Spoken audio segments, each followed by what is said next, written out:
Before we move on to chapter 5, we need to kind of backtrack to chapter 4.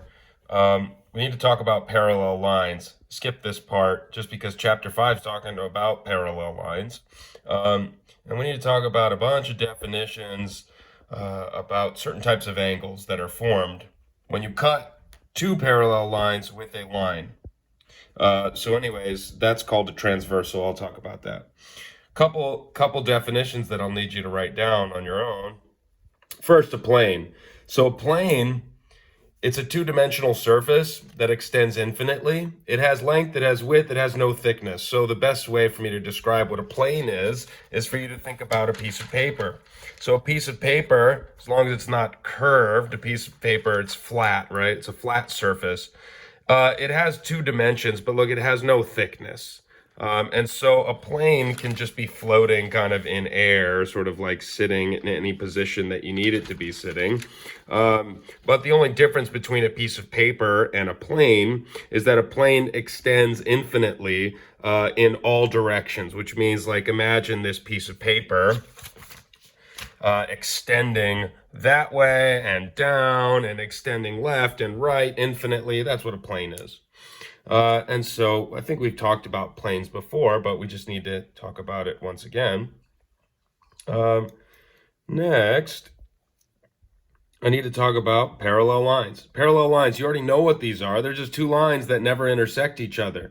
So what that means is they have the same slope. So we could draw two lines.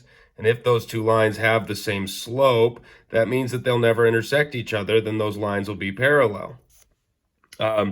Those lines, they have to be sitting on the same plane for them to be parallel. First, I need you to notice these tick marks. These tick marks are used to indicate that lines are parallel. These two lines, they're parallel, which means they never intersect. Here's a symbol for parallel, which we've talked about before, but you need to make note of it. So lines L and M, they are parallel lines. Because of this symbol. L and M are parallel. They're on the same plane. They don't intersect, but look at line L and this other line M that's on, or N, on the other sheet of paper. Notice they're on different planes, so they won't intersect each other. Look at line L there. It's not going to intersect line N, but they're still not parallel, because for lines to be parallel, they have to be on the same plane. The word is coplanar.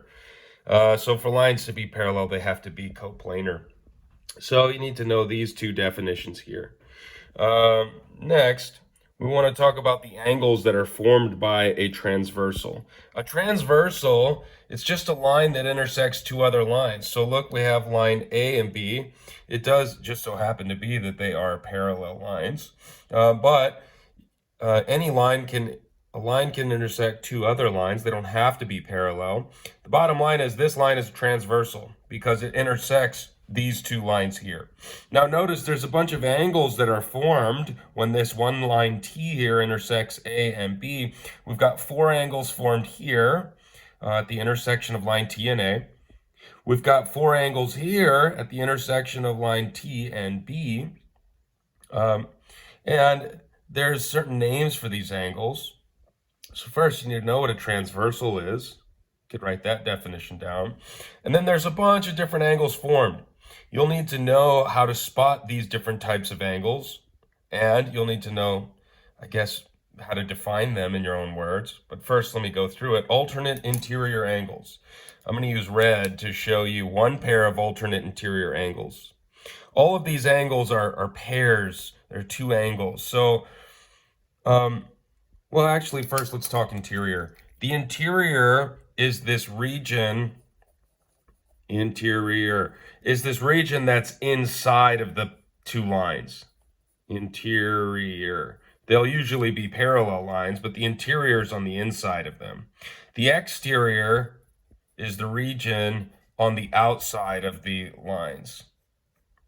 So here we have the interior on the inside, and we have the exterior here on the outside. You know, this is exterior as well.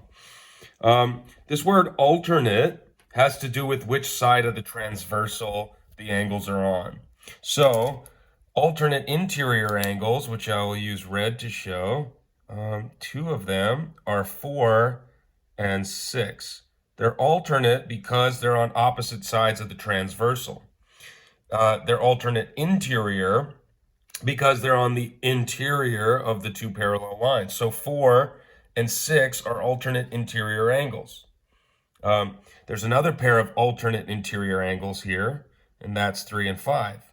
They are also alternate because they're on opposite sides of the transversal, and they're on the interior, so they're alternate interior. I won't mark them, though, because I don't want this to get too confusing.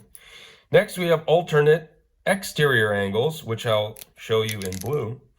So they're exterior, which means they're outside of these two lines that were cut. So let's see. A couple of alternate exterior angles. Take a look at 1 here, which I'll show you in blue, and 7. Those are alternate exterior angles. The alternate because they're on opposite sides of the transversal. Exterior because they're outside of the two parallel lines. Do you notice another pair of alternate exterior angles? Hopefully you're saying, oh yeah, look at 2 and 8. Those are alternate exterior angles. But I won't mark them to, I don't want to add confusion here. And then next, which in black I'll show you, corresponding angles. Those are two angles that are sort of like in the same position. I should have thought this through. Let's see. So take a look at angles. All right. Take a look at angles 1 and 6. Angles, not 1, 2, sorry. Angles 2 and 6, they're in the same position, which means that, look at angle 2, it's on the top of line A. And angle 6 here, it's on the top of line B. They're both on the same side of the transversal. So those are called corresponding angles. So 2 and 6 are corresponding angles. 1 and 5 are corresponding angles. Let me show you here in black.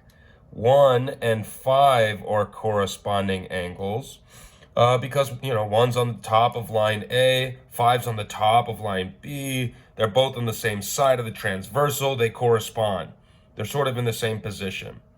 And so look at 3. Angle 3 and 7. Those are corresponding angles.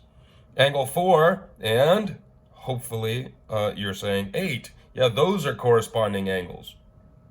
And so there's a bunch of different names for all these types of angles, and there's a relationship that we're going to talk about between these angles. It turns out that the relationship is, well, you could probably just see the relationship.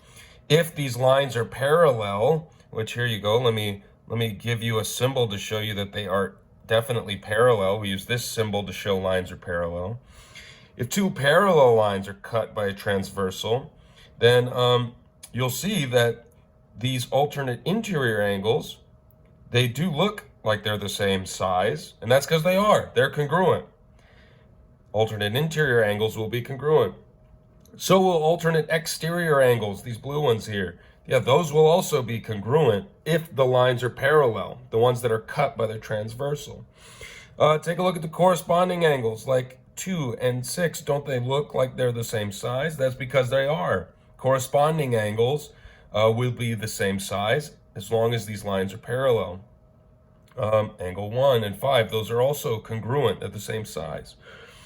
So anyways, you need to know what these are and how to identify them. And then lastly, these other types of angles, same side interior angles.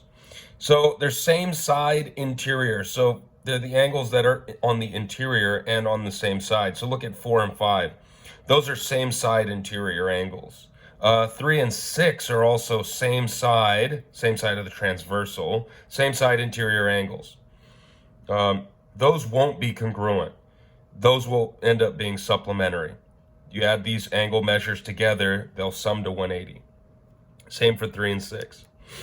And then we got same side exterior. So like angle 1 here and angle 8, they're on the same side of the transversal, but they're exterior. They're outside of the parallel lines. So these are same side exterior angles. 2 and 7 are same side exterior angles. Those will also be supplementary to each other. As long as the lines are parallel, the ones that are cut by the transversal, they'll have that relationship to where they're supplementary. So what I need you to do is I need you to write down the definition of a plane in your own notebook. Write down the definition of a plane. I need you to write down the definition of parallel lines.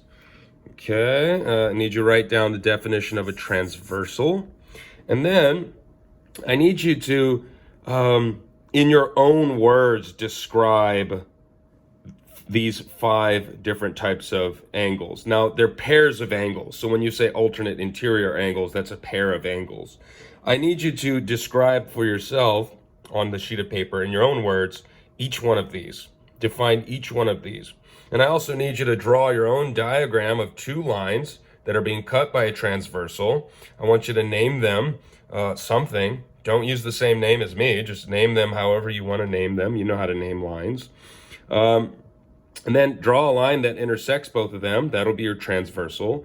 And it doesn't matter if your transversal is kind of angled this way. It doesn't matter if your transversal is like that. Transversal is just a line that cuts through 2 other lines. Then I want you to number these angles here. And then I want you to tell me a pair of alternate interior angles, a pair of alternate exterior angles, a pair of corresponding angles, a pair of same side interior angles, and a pair of same side exterior. So I need you to do all that, and then you'll find your homework posted that you also need to do. Okay, thank you.